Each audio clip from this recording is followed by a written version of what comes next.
C'est pourquoi l'Éternel Dieu, avant d'élever quelqu'un au ministère, Dieu commence d'abord par briser l'homme. Il commence d'abord par rendre l'homme humble, avec humilité. Vous imaginez, la Bible dit que les disciples de Jésus pouvaient guérir quelqu'un par leur ombre. Il passe comme ça, son ombre seulement te touche et tu es guéri. Vous imaginez quelle grâce. Mais si c'était des hommes orgueilleux, mais je te dis, mais ça allait être terrible. Voilà pourquoi l'Éternel Dieu, avant de te donner la gloire de l'élévation, Dieu doit d'abord te briser pour que tu ne puisses pas devenir un orgueilleux. Que vous me donniez une place dans la salle dans une fête, ça ne me change rien. Je ne peux pas réclamer le premier siège. Est-ce que vous comprenez? Je ne réclame pas un traitement spécial. Donc, pourquoi? Parce que l'humilité, c'est ça que Dieu recherche dans les hommes qui prient le Seigneur. Je pouvais vous ajouter beaucoup d'écritures, hein? Mais ce n'est pas ce qui m'intéresse pour l'instant. Donc, c'est pourquoi nous disons, l'Éternel Dieu s'est choisi Aaron pour que Aaron soit le sacrificateur dans chaque maison en Israël. Maintenant, vous allez comprendre que pour sortir de l'Égypte, pour qu'il devienne peuple de Dieu, il faut premièrement qu'il y ait le sacrifice de l'agneau. Et le sacrifice de l'agneau, c'est ça la fête des expiations. Pourquoi? Parce que dans la mort de l'agneau, nous sommes délivrés. Donc, la vraie délivrance de l'homme consiste à reconnaître, à s'identifier à la mort de l'agneau. Or, la mort de l'agneau est constatée dans la maison, là où le peuple est en train de manger. Donc, le peuple a quitté le monde, il a quitté l'Égypte, il a quitté le dehors, il rentre dans la maison. Premier élément de séparation. Une fois qu'il rentre dans la maison, c'est dans la maison que nous mangeons l'agneau. Pourquoi sommes-nous en train de manger l'agneau? Nous mangeons l'agneau parce que nous devons sortir de l'Égypte. Voilà fait. Donc, ici vous comprenez que chaque maison est un lieu de rassemblement. Le peuple se rassemble en vue de la sortie. Laissez-moi trouver une écriture. Mon bien-aimé Roland. L'écriture qui dit « Heureux le peuple qui mange et qui boit ». J'aime ça. Hein? Heureux le peuple qui mange et qui boit. Devoir à domicile. Trouvez-moi cette écriture-là. Luc chapitre 6, le verset 21. Il est écrit « Heureux vous qui avez faim maintenant, car vous serez rassasiés. Heureux vous qui pleurez maintenant, car vous serez dans la joie. » Oui, oui. Donc vous qui avez faim, heureux êtes-vous parce que vous allez être rassasiés. Ici, frère, ce n'est pas être rassasié du foufou. Ce n'est pas aller dans une fête pour manger. Tu as acheté beaucoup de sacs de foufou dans ta maison. Maintenant tu dis, oh, que Dieu soit loué, il y a beaucoup de foufou chez moi à la maison. Non. Donc, ici, la Bible nous fait comprendre que ceux qui avaient faim, en réalité, ce sont ces gens qui souffraient, qui étaient affligés. Or, la faim ici, c'est la faim de la parole. C'est manger l'agneau. Maintenant, l'écriture dit que vous êtes heureux. Pourquoi? Parce qu'en mangeant l'agneau, vous serez rassasiés. Oh, manger l'agneau, il se mange dans la maison. J'aime ça. Maintenant, écoutez, frère. Donc, nous comprenons que dans chaque maison, le peuple mangeait. Donc, ici, je considère la maison comme étant le lieu du rassemblement. Et c'est dans ces lieux du rassemblement qu'il y a l'expiation du péché. C'est-à-dire, il y a l'agneau qui est immolé. Ici, nous pouvons aussi dire que le lieu du rassemblement, c'est aussi ça l'église. Nous étions dans le monde, nous étions dehors, l'Éternel nous a appelés. Nous sommes venus à l'église pas pour autre chose. Nous sommes venus pour nous séparer du monde. Et pour que nous soyons différents du monde, il nous faut donc manger l'agneau. Donc c'est ça la fête des expiations. La fête des expiations ici, c'est le sang versé. Est-ce que vous comprenez? Donc le sang qui est versé, c'est ça qui permet à l'homme d'entrer en contact avec Dieu. Maintenant, l'Écriture dit, après qu'ils aient fini de manger l'agneau, qui est le travail des sacrificateurs, qui ont coupé l'agneau, c'est pourquoi je vous avais dit, prophétiquement, dans chaque maison en Israël, il devait y avoir un sacrificateur. Donc, Aaron était dans chaque maison. Aaron était dans la maison de Bernard, Aaron était dans la maison de John, Aaron était dans la maison de Gaspard, il était dans la maison de Franck. Dans toutes les maisons, Aaron s'y trouvait.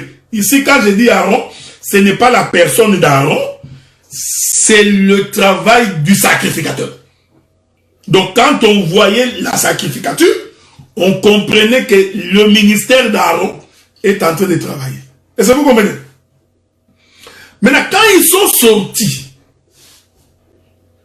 c'est à ce moment-là que maintenant Moïse va donc prendre la direction du peuple. En Égypte, c'est Aaron qui tue l'animal, c'est-à-dire c'est Lévi. Mais quand ils se mettent en marche, celui qui dirige maintenant, c'est Moïse. Donc vous comprenez que ici Moïse, il prend la position de Judas. Pourquoi? Parce que c'est toujours Judas qui commence la marche. C'est toujours Judas qui conduit le peuple. Je suis en train de... Laissez-moi trouver cette écriture dans les livres des Nombres. Hein. Voilà. J'aime ça. La Bible dit ceci. Nombre chapitre 2, verset 9. Il est écrit. Nombre chapitre 2, verset 9. Il est écrit. Le total pour le camp des Ruben. Oui. Le total pour le camp de Juda. D'après les dénombrements. 186 400 hommes. Selon le corps d'armée. Ils seront le premier dans la marche. Donc, chaque fois que Israël se déplace, c'est toujours le camp de Juda. C'est-à-dire, c'est toujours Juda qui commence la marche. C'est-à-dire que c'est Juda qui proclame le commencement. J'aime ça. Or, Juda est le quatrième fils de Jacob. C'est pourquoi Juda est considéré comme étant le soleil. C'est-à-dire que c'est Juda qui éclaire le peuple. C'est pourquoi la prophétie de Genèse 49 dit, le bâton de commandement ne quittera pas Juda jusqu'à ce que vienne le Shiloh. C'est pourquoi je vous avais dit hier que ne peut être roi en Israël que Juda. Or, le roi ordonne par son bâton. Donc, Juda, qui est le roi, il a le bâton de commandement, selon Genèse 49. Le bâton de commandement ne quittera pas Juda. Donc, le commandement sépare le bâton. Donc, quand nous voyons les bâtons, nous voyons la royauté. Or, la royauté est pour Juda. Est-ce que vous voyez ça? C'est pourquoi, si le roi s'élève, tout le peuple doit s'élever. Voilà pourquoi, par rapport à notre marche sur la terre, face à l'ennemi, c'est toujours Jésus, en tant que Judas, qui va s'élever en premier pour que la marche commence. Or, la marche ne peut pas commencer tant que l'homme est dans les péchés. Voilà. C'est pourquoi il faut premièrement que Aaron, le Lévite, puisse d'abord immoler l'animal. Une fois que Lévi a fini d'immoler, est-ce que vous comprenez? Or, Lévi, c'est le troisième, c'est le chiffre 3. Dès que Lévi finit d'immoler, alors Judas passe devant. Ici, Judas qui passe devant, vous allez comprendre que c'est Moïse. C'est pourquoi quand Dieu rencontre Moïse, il pose la question à Moïse. Moïse, qu'est-ce que tu as entre tes mains? Moïse dit, j'ai un bâton, j'ai une verge. Ah, donc, Dieu voulait dire à Moïse, regarde, je t'ai fait roi en Israël. Il y a une écriture dans Deutéronome qui dit, Moïse était roi en Israël. Il était Dieu en Israël. Est-ce que vous comprenez ça? Donc, le chiffre 3 et le chiffre 4 se mettent en ligne pour que le peuple commence à sortir. Donc, pour que l'Éternel combatte pour toi, pour qu'il se mette au devant de ta vie, il faut premièrement que tu aies célébré la fête des expiations. C'est-à-dire, il faut que tu acceptes que l'agneau soit immolé, que le sang soit versé, afin que tu puisses continuer ta marche. C'est pourquoi, quand Jésus est né, lui le véritable Aaron, lui le véritable Moïse, sa maman, Marie, était de la tribu de Lévi, son papa, Joseph, je mets ça entre guillemets, était de la tribu de Juda. Donc Jésus est né dans le chiffre 3 et dans le chiffre 4. Pour deux raisons. Premièrement, c'est pour proclamer la liberté pour ceux qui sont... Prenons ça, Luc chapitre 4. Prenons Luc, le livre de Luc, chapitre 4. Écoutez ce qui est écrit. Luc chapitre 4, je vais lire à partir du verset 17. On lui remit les livres du prophète Esaïe, l'ayant déroulé, il trouva l'endroit où il est écrit « L'Esprit du Seigneur est sur moi ». Maoué, j'aime ça. Parce qu'il m'a pour annoncer une bonne nouvelle aux pauvres. Je vous avais donné l'écriture que ceux qui ont faim vont bientôt être rassasiés. Ceux qui sont affligés, les pauvres vont se réjouir. Voyez-vous? Pour proclamer une bonne nouvelle aux pauvres. Ici, les pauvres, ce n'est pas les pauvres du mariage, ok? Il m'a envoyé pour guérir ceux qui ont le cœur brisé. Ici, c'est Lévi qui parle. C'est-à-dire que c'est le sacrificateur qui est en train d'égorger. Je continue. Pour proclamer aux captifs la délivrance et aux aveugles le recouvrement de la vue, pour renvoyer libre les opprimés. Donc, quand le Seigneur dit renvoyer libre, ici, en fait, nous passons du sacerdoce lévitique au sacerdoce royal. Donc, le sacerdoce lévitique prépare l'homme, purifie l'homme, expie son péché, les délivre de la main de l'ennemi. Une fois qu'il est délivré, il doit sortir. Mais pour sortir, il ne connaît pas le chemin. Donc c'est lui-même qui va encore te montrer le chemin pour avancer. Vous voyez? C'est pourquoi l'Écriture dit, je suis le chemin, la vérité et la vie. Donc tu ne peux pas sortir si le Seigneur ne te conduit. Avez-vous remarqué cela? Donc c'est pourquoi quand on parle de la fête des expiations, nous sommes en train de parler du sang versé. Quand le sang est versé, le pardon est donné. Est-ce que vous comprenez ça? C'est pourquoi, je rentre dans Genèse, quand Adam et Ève ont péché, ils ont fui. Le péché les a éloignés de Dieu.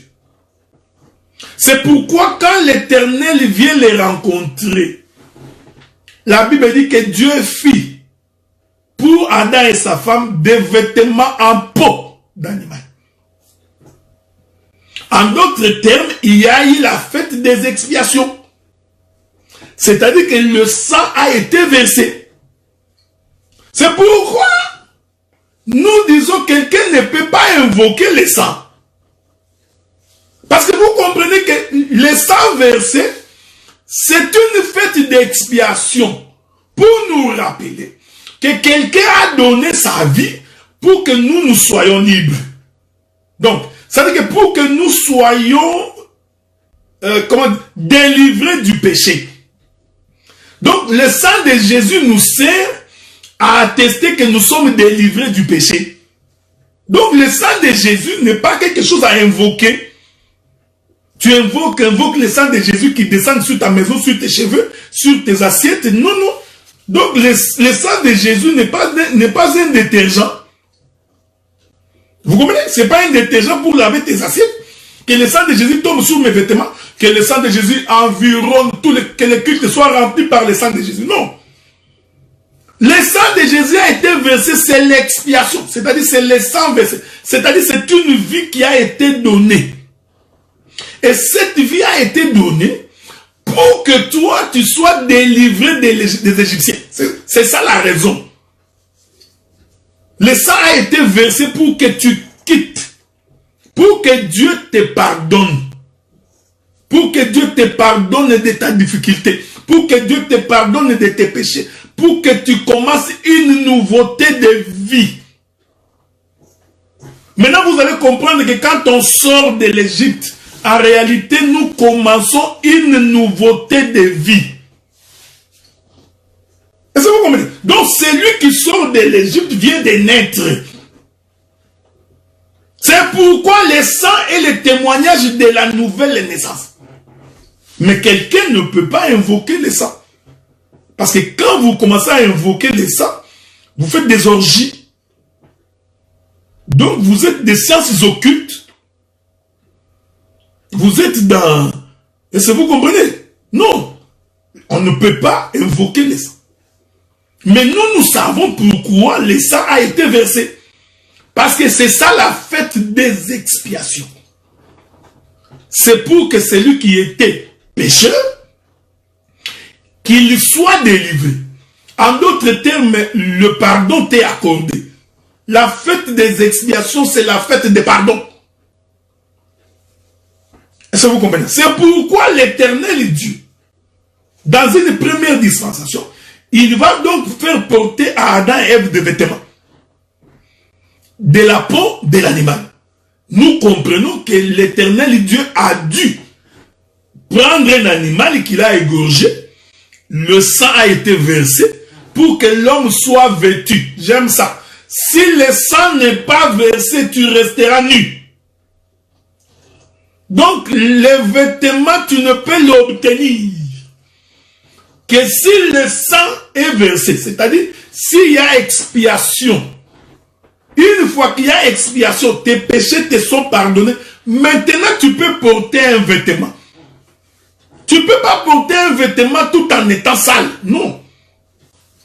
Donc, le sang de Jésus, c'est-à-dire que l'Éternel nous faisait comprendre qu'il a donné de sa vie pour que nous puissions sortir de l'Égypte. J'insiste toujours, frère.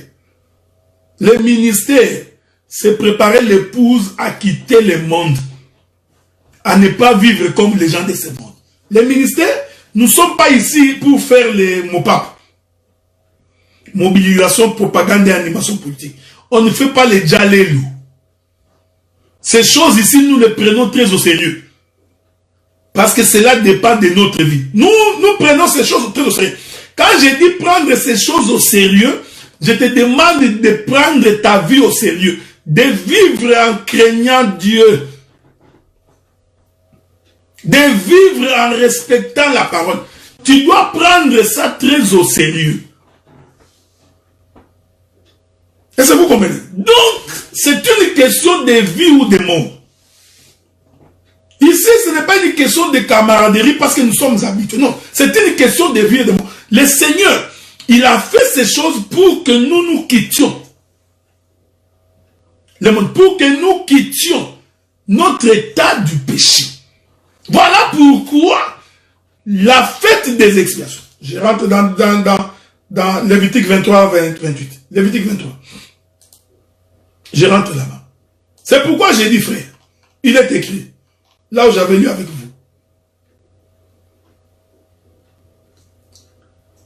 « 23, 28. Il est dit, vous ne ferez aucun ouvrage ces jours-là, car c'est les jours des expiations. » J'aime la Bible, frère. Donc, les jours de la fête des expiations, tu es dans les repos. Tu ne feras aucun ouvrage. Ces jours-là, parce que tu es en repos. C'est pourquoi je vous avais dit, celui qui pêche, il y travaille.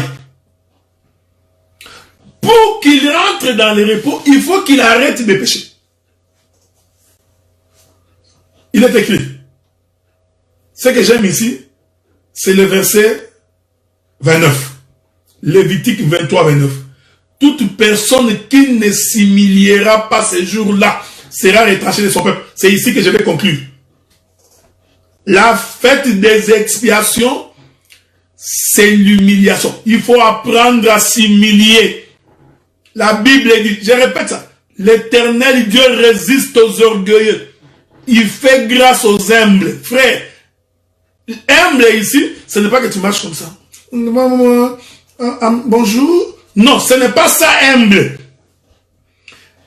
L'humiliation, ici, c'est-à-dire c'est celui qui reconnaît son état de péché. L'humiliation est liée à la notion de l'amertume. Voilà. Donc, tu as de l'amertume à cause de ce que tu étais. J'étais un voleur. Tu vois, j'ai de l'amertume de ce que j'étais. Ça crée en moi l'humiliation. Je m'humilie devant le Seigneur. C'est un renoncement de ce que j'étais. C'est ça la fête des expiations. Donc, quelqu'un qui demande pardon, ou qui recherche le pardon de Dieu, il faut qu'on voie en lui l'humiliation, l'amertume. Est-ce que vous comprenez? Donc, cette souffrance intérieure de regretter. C'est pourquoi il y a une écriture qui dit, quiconque renonce à son péché et abandonne, obtient miséricorde. Roland ne fait pas son travail aujourd'hui. Est-ce qu'il est toujours là? Où est cette écriture là? Il y a une écriture qui dit ça. Pour obtenir miséricorde, il faut abandonner les péchés. Je ne sais pas si je peux trouver cette écriture-là pour qu'on aille tout doucement. Non, ce n'est pas que tu pêches demain, tu pêches après-demain. Tu nous insultes. Tu insultes demain, tu dis tu as demandé pardon. Quelqu'un t'insulte aujourd'hui. Il insulte demain. Il insulte après-demain. Tout le temps, il demande pardon. Nous comprenons que ces messieurs-là, ou cette dame-là, il n'a pas compris la fête des expiations. Ah, Proverbe chapitre 28, verset 13, c'est ça. J'ai cherché ailleurs. Allons-y. Proverbe 28, 13. Merci beaucoup, bien-aimé Roland. Proverbe 28, le verset 13. Il est écrit quoi? Voilà. Celui qui cache ses transgressions ne prospère point. Mais celui qui les avoue et les délaisse obtient miséricorde. Donc, quelqu'un qui n'abandonne pas son péché, en réalité, Dieu ne l'a jamais pardonné. C'est ce que je vous avais dit la fois passée. Le pardon, c'est lié à l'abandon. Donc, je t'ai insulté. Je te demande de me pardonner. Si demain je t'insulte encore, en réalité, Dieu ne m'a jamais pardonné. C'est pourquoi je vous ai dit que la fête des expiations est liée à la notion de l'humiliation. Or, l'humiliation, il faut qu'on sente l'amertume dans le cœur de celui qui a péché. C'est pourquoi l'écriture, j'aime la Bible, frère, c'est pourquoi l'écriture dit, venez à moi, vous tous qui êtes chargés et fatigués. Être fatigué ici veut dire, c'est l'amertume. Tu te dis, non, je ne peux pas continuer comme ça. Je souffre énormément. Donc, on sent que l'homme s'humilie. Est-ce que vous comprenez ça, frère? Donc, il y a l'amertume dans son cœur à cause de son comportement. Aujourd'hui, beaucoup de chrétiens ne regrettent jamais quand ils ont péché. Vous savez, c'est ça que j'appelle moi l'esprit de l'iniquité. Donc, il insulte. Il n'a aucun remords. Il vole. Il n'a aucun remords. Il escroque ses frères. Il n'a aucun remords. Il ment et il dort dans la paix. Non, bien aimé dans le Seigneur. Quelque chose semble ne pas marcher. Mais tu vas quand même à l'église. Et tu pries. Mais quel est ce Dieu? Tu as rencontré quel Dieu? certainement, ça c'est Moloch. Ce n'est pas le Dieu d'Israël. Donc, la fête des expiations est conditionnée par l'humiliation, c'est-à-dire l'amertume, descendre, regretter. Donc, quelqu'un qui ne regrette pas un mal commis, comprenez que cet homme-là est encore en Égypte. Si on te fait la remarque, vous savez, aujourd'hui c'est facile. Un frère te dit, mon frère, ce que tu as dit, tu m'as offensé. L'homme est incapable de demander pardon. Il veut justifier, non, tu vois, toi tu n'avais pas bien compris. C'est que moi je voulais, non, je t'ai dit de me pardonner, tu m'as offensé. C'est simple, frère. Dis au frère, pardonne-moi. Et regrette que tu as offensé ton frère. Regrette que c'est... Ouais, frère. Donc la fête des expiations, en dépit du fait que c'est le Seigneur qui nous a pardonné pour que nous sortions de l'Égypte, mais c'est aussi que nous nous pardonnions les uns les autres. Et le pardon exige que quelqu'un regrette, qu'il sente mauvais, qu'il se sent mauvais à cause de ce qu'il a fait. Tu viens, tu prends la femme d'autrui et tu ne regrettes pas. Tu te vantes même de tes exploits. Et tu te dis chrétien.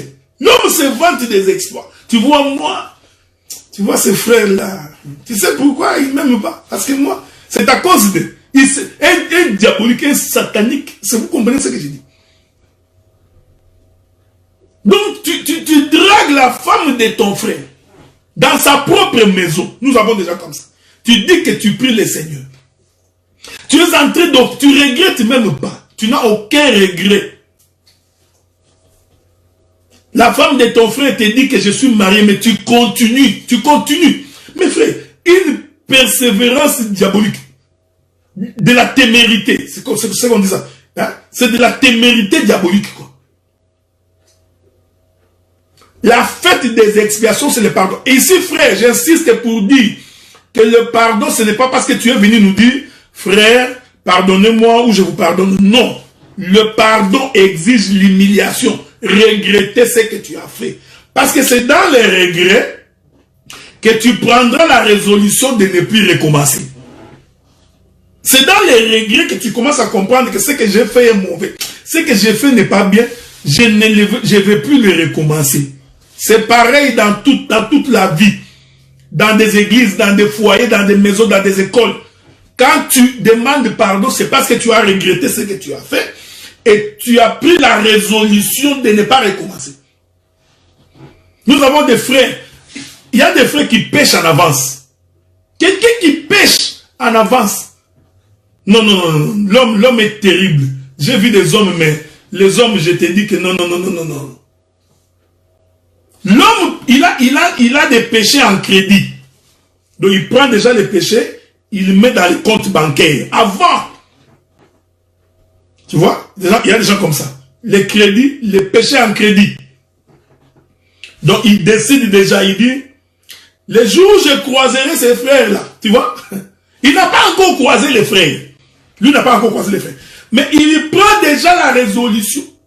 Le jour où je croiserai ses frères. Donc, il prend son péché, il met à crédit. Le péché l'a précédé. Comme son ombre. Cette fille-là, les jours où je la verrai, je prendrai une lame de rasoir, je vais la couper. Tu vois? Ils font des péchés. Mais nous partons où avec ces choses? Donc, tu vois un type comme ça, dis-moi comment il va regretter. Donc, il pêche le pécheur à crédit. Tu es crédité du péché. Tu te prépares en avance avant la fin du monde. Moi, je pécherai déjà. Et tu verras une soeur, un frère qui prie et qui le déclare dans l'église.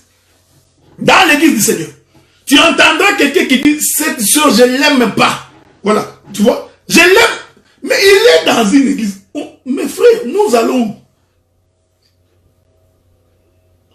Frère, la fête des expiations, c'est le sang versé. Et le sang versé est pour la rémission de nos péchés. Donc, quelqu'un qui est en train de fêter la fête des expiations, il doit être dans le repos par rapport au péché. Est-ce que vous comprenez? Donc, c'est pourquoi celui qui a péché, pour attester de sa fête des expiations, il faut qu'on trouve en lui l'humiliation. J'aime bien le bien-aimé Moïse. Hein. Je l'aime bien. Écoutez ce qu'il dit. Moïse dit ceci. J'ai aimé cette écriture. Il dit, souffrez, hein, souffrez. Il dit ceci.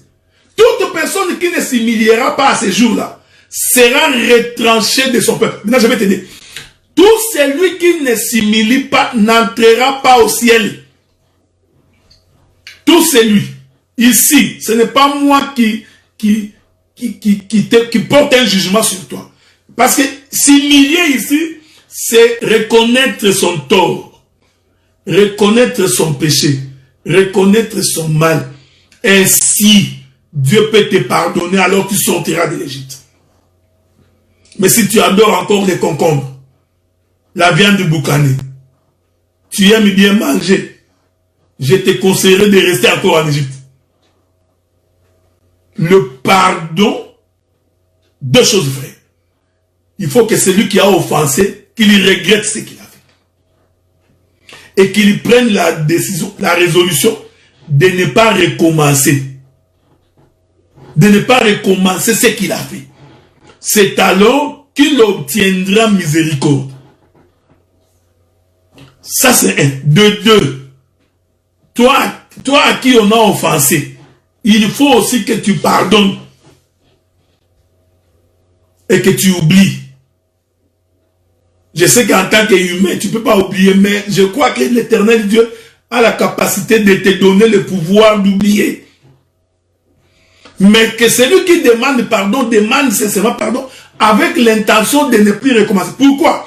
Dieu sait, parce que si tu recommences, tu vas réveiller les souvenirs de ce que tu avais fait. Tu vois, frère? Donc, tu m'insultes. Je te demande pardon. Nous continuons, nous parlons bien. Mais si tu m'insultes encore demain, je me souviendrai de l'insulte précédente. En fait, Dieu est juste dans ce qu'il fait. Voilà pourquoi il dit que celui qui demande pardon et qui abandonne obtient miséricorde. Pourquoi? Parce que si tu demandes pardon et que tu abandonnes, c'est que tu ne recommenceras pas. Le fait que tu ne vas pas recommencer, il n'y a pas donc moyen pour moi de rappeler les souvenirs. Non, non, tu nous insultes aujourd'hui, tu demandes pardon. Tu nous insultes demain, tu demandes pardon. Non, non, en fait, tu n'as jamais obtenu de pardon. Voilà, bien aimé dans les seigneurs, la fête des expiations. J'ai essayé de faire la pastorale également pour vous amener à comprendre également très bien ces choses, pour vous amener à saisir la raison pour laquelle nous parlons de la fête des expiations. C'est comme nous sommes à l'église. Si tu as offensé ton frère, il faut demander pardon. Et puis quand tu demandes pardon, c'est pour ne plus recommencer. Et toi aussi, si ton frère t'a demandé pardon, tu as l'obligation, d'après les Écritures, de pardonner. La Bible dit, pardonnez-vous les uns les autres. Est-ce que vous comprenez? Celui qui ne pardonne pas, il est lié par lui-même. Donc, tu as des beaux-frères. Tu ne parles jamais avec tes beaux-frères. Parce que quand tu étais en train de courtiser leur sœur, il y a un beau-frère qui t'avait insulté. Depuis que le beau-frère là t'avait insulté, malgré le fait que tu as épousé sa sœur, tu n'aimes pas ce beau-frère là. Non. Il faut appeler et demander pardon. Non, tu vois ma belle-sœur là, quand il avait préparé le foufou, il m'a refusé à manger dans sa maison. Depuis là, tu es en colère contre ta belle-sœur. Ce n'est pas bien. Demande pardon. Quelqu'un avait pris ta femme Tu es tellement en colère que tu es incapable de te pardonner. Je t'en prie, dans le nom de Jésus, pardonne. Et oublie. Ça sera ta propre délivrance. Une soeur t'avait insulté dans l'église, ou il t'avait calomnié, ou critiqué. Frère, pardonne et oublie. Mais toi aussi qui avais insulté, demande pardon. C'est ça, la vie de la chrétienté.